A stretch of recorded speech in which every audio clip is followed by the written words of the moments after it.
आज जिस वीडियो के साथ मैं आपकी खिदमत में हाजिर हूँ थोड़ी सी डिफरेंट है। तो इसमें आप देख सकते हैं कि ये अप्रैल के मंथ का बिल है जिसके टोटल यूनिट्स जो हैं वो 196। कैलकुलेशन के अगेंस्ट में जो बिल बनता है वो बनता है 2431। लेकिन जो पेएबल अमाउंट है उसमें वो शो कर रहा है कि भाई आपको पे करने 3331।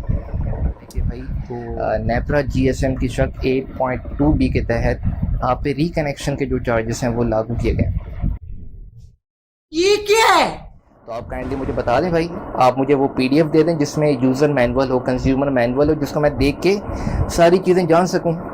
तो उस पर उनका रद्द-ए-अमल ये था भाई कि नहीं, मुझे मजाक नहीं उड़वाना अपनी चीज का, मैं नहीं बताऊंगा। अस्सलाम वालेकुम दोस्तों, this is me Rizwan Jamal.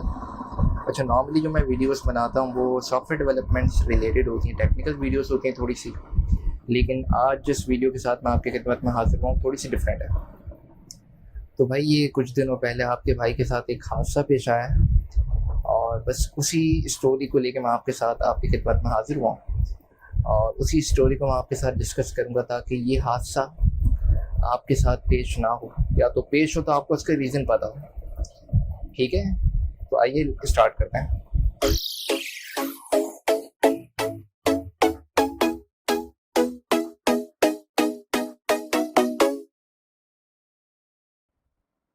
अच्छा भाई, ये मेरा के इलेक्ट्रिक का बिल है, अभी आप सबको शो हो रहा होगा। तो इसमें आप देख सकते हैं कि ये अप्रैल के मंथ का बिल है जिसके टोटल यूनिट्स जो हैं वो 196 हैं। तो इसके अकॉर्डिंग जो कैलकुलेशन की बुनियाद पे जो यूनिट्स के जो कैलकुलेशन के अगेंस्ट में जो बिल बनता है वो बनता है 2431। ठीक है, और लेकिन जो पेएबल अमाउंट है उसमें वो शो कर रहा है कि भाई आपको पे करने 3331। तो ये डिफरेंस किस चीज़ का है? अच्छा, यहाँ बात ख़त्म नहीं होती ना। एक सवाल तो ये कि डिफरेंस जो है वो क्यों आ रहा है। फिर एक और चीज़ जो ये है कि भाई ये के इलेक्ट्रिक के बिल का एक पेपर नहीं है खाली, उसके साथ एक और पेपर अटैच्ड है उसके पीछे। सो उस वक्त तो जब वो दूसरा पेपर मैंने देखा मैं तो शॉक हो गया था इस तरह। Wait a minute. Who are you? कि ये क्या हो गया है। अच्छा, दूसरा पेपर जो था उसमें क्या लिखा था वो बताता हूँ आपको। सबसे पहले शो करता हूँ, ये आपको दिख रहा होगा और यहाँ पे आप देख सकते हैं ये मुझे कहा जा रहा है कि भाई नेपरा GSM की शर्त 8.2B के तहत आप पे रिकनेक्शन के जो चार्जेस हैं वो लागू किए गए। ये क्या है? तो भाई, ये रिकनेक्शन से जो बात समझ में आती है मुझे, और नॉर्मली जितनों को समझ में आती होगी, तो उससे तो यही बनता है भाई कि आपने कोई रिकनेक्शन करवाया होगा, या तो आपने कोई रिक्वेस्ट की होगी, उसके अगेंस्ट में आपका मीटर जो है वो तब्दील हुआ होगा, या तो कोई और पर्पस जिसकी बुनियाद पे रिकनेक्शन हुआ होगा। तो रिकनेक्शन यानी कि फ़िज़िकली हम किसी तरह समझ सकते हैं उसको कि भाई मीटर चेंज हुआ होगा, लेकिन असल में बात ये थी नहीं। ठीक है, तो भाई आपके भाई ने जब के इलेक्ट्रिक के नुमाइंदे से बात करी, उससे ये सारी तफसीलात वगैरह जानी, तो पता ये चला कि भाई ये आपके पास जो बिल्स होते हैं ना उसमें अगर आपने किसी वजह से डिले करी हो पेमेंट में, एक दिन का डिले हो गया भाई, ड्यू डेट से आगे निकल गई कहानी, या बाज़ औक़ात हम करते हैं ना कि यार अभी डिले हो ही गया वैसे भी, तो नेक्स्ट मंथ के साथ हम साथ में जोड़ के भर देंगे। तो नेक्स्ट मंथ का जो आपका बिल आता है उसमें प्रीवियस मंथ के जो बिल के चार्जेस होते हैं वो भी लग कर आते हैं, और साथ में डिले की वजह से जो सरचार्ज आपके ऊपर लगता है वो भी आप पे करते हैं उसके साथ। ठीक है, तो हमें बज़ाहिर लगता है कि हमने अपना बिल पास्ट मंथ का भी पे करा है और करंट मंथ का भी पे करा है।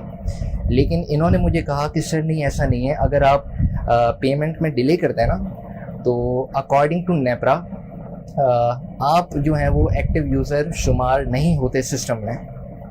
ठीक है, और आप पे ये रिकनेक्शन के जो चार्जेस हैं वो लागू हो जाते हैं। Are you comedy me? तो उस वक्त मैंने कहा भाई अकल के अंधों, अगर हम एक्टिव यूज़र नहीं होते तो हमारा मीटर रनिंग कैसे कर रहा होता है। ठीक है, मीटर रन हो रहा है, उसके बिल आ रहे हैं और आप वो बिल ले भी रहे हैं हमसे, हम पे भी कर रहे हैं, आपको ये सब पता है, लेकिन आप फिर भी ये कंसिडर करते हैं कि हम एक्टिव यूज़र नहीं हैं, जो कि बात सरासर पल्ले नहीं पड़ती भाई हमारे।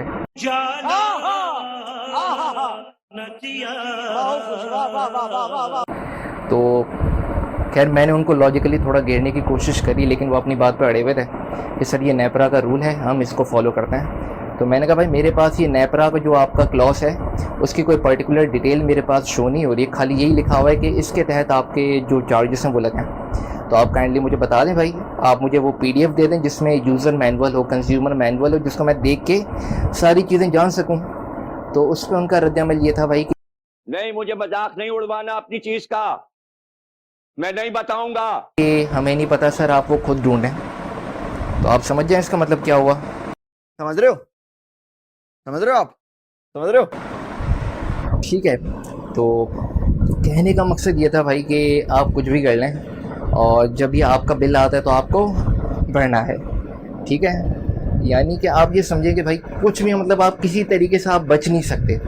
मैंने उनको प्रूफ करने की कोशिश ये करी, अपने पिछले 5-6 महीनों का बिल मैं साथ में कहीं पे मतलब उनके रिकॉर्ड्स मैंने रखे थे, तो वो चीज़ मेरे पास प्रूफ के तौर पे थी। कुछ बिल्स मैंने कुछ मंथ के ऑनलाइन पे करे थे, कुछ बैंक में जाके पे करे थे। तो मैंने कहा उनको रिसिप्ट वगैरह दिखा के मैं शो करवा सकता हूँ कि भाई डिले तो नहीं आया कभी। तो उन्होंने वहाँ पे एक और जुमला कहा, रुको जरा, सब्र करो कि भाई पूरी प्लानिंग के साथ बैठे होते हैं आप। मतलब अगर कुछ उनको सबूत वगैरह देने की कोशिश करें ना तो आपको अपनी बातों में वो उल्टा देते हैं। यानी कि उन्होंने फिर मुझे कहा कि सर इस क्लॉज के तहत है ना, आपके पिछले 3 साल के रिकॉर्ड में कभी भी ऐसा हुआ होगा तो उसकी वजह से भी आपको ये चार्जेस लग सकते हैं। तब तो कोई सवाल ही पैदा नहीं होता भाई उनको प्रूफ दिखाने का 6-7 महीनों का। ठीक है भाई, तो समझने वाली बात ये भाई कि नहीं सारुण के यहाँ कुछ तो गड़बड़ है, जरूर कोई ना कोई गड़बड़। जिस तरह अभी रमज़ान का महीना चल रहा है आपको पता है, और आजकल कुछ एक स्पेसिफिक माफिया रमज़ान के वक्त जो है वो सरगर्म हो जाता है, आपको दिखता भी होगा मांगते हुए रोडों पे। वो तो चलो फिर भी यार समझ में आते हैं कि मांग रहे होते हैं, अब हमारे ऊपर होता है दें कि ना दें। समझ में आते हैं जो लोग, हम उनको दे भी देते हैं भाई। जो लगता है कि नहीं यार बस ऐसे ही उनका काम ही यही है, पेशा यही है, तो हम उसको नहीं देते। लेकिन यहाँ पे बचने की कोई सूरत ही नहीं है भाई आपके पास, आप बच ही नहीं सकते भाई। नेपरा के फेफड़ों में इस वक्त ऐसा दर्द हो रहा है ना भाई, जिसके इलाज के लिए वो आपसे पैसे जो है ना वो इस तरह बटोर रहा है। और इसको भत्ताखोरी कह रहे हैं तो मेरे ख्याल से मुनासिब होगा कि ये आपसे भत्ताखोरी है भाई, वो की जा रही है और आपसे भत्ता वसूल किया जा रहा है। तो ये भत्ता जो है वो आप लोगों को देना तो बनता ही है ना भाई। तो आखिरी में अपनी इस वीडियो का इख्तिताम मैं इस शेर के साथ करूँगा कि रिकनेक्शन चार्जेस से भाई किसकी यारी है, रिकनेक्शन चार्जेस से किसकी यारी है, आज मेरी तो कल तुम्हारी बारी है। सो वेट फॉर इट। और अगर ये रिकनेक्शन चार्जेस आपके पास आ जाते हैं तो आई होप आपको ये रीज़न अब मैंने बता दिया है, तो आपको खुद तहकीकात करने की ज़रूरत नहीं होगी भाई। बिल आए तो भरना है बस, ठीक है। हम कुछ नहीं कर सकते, ये हो गया अब मामला।